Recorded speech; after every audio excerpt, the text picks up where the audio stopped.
আসসালামু আলাইকুম। আশা করি সবাই ভালো আছেন। আমি আল্লাহর রহমতে ভালো আছি।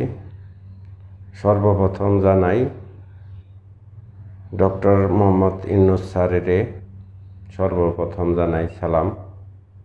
স্যার, এই একজন প্রথম সরকার প্রধান যে কিনা প্রবাসী ভাতার জন্যে কথা বলছে। ডক্টর ইউনূস স্যার, আপনারা জানাই সংগ্রামী সালাম।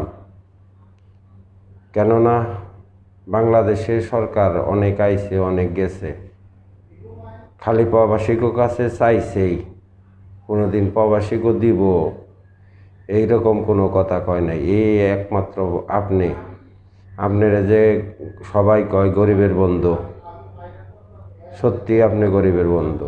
প্রবাসী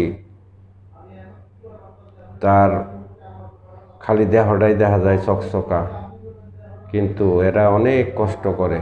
এগো জন্যে কেউই কোনো দিন কিছু করে নাই তো দূরের কথা, কয়ও নাই কোনো দিন। স্যার, আপনি জানি না ঘটনার কতটুক সত্য না মিথ্যা।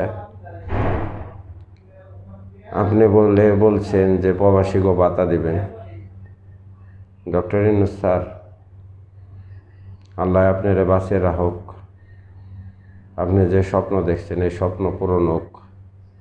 আমরা সারা প্রবাসীরা আপনার জন্য দোয়া করি। আপনি ভালো থাকেন, সুস্থ থাকেন, সুন্দর মতো দেশটারে চালান, দেশটারে একটা অনেক দূরে নিয়ে যান, এটা কামনা। আমরা আছি আপনাদের সাথে। আসসালামু আলাইকুম।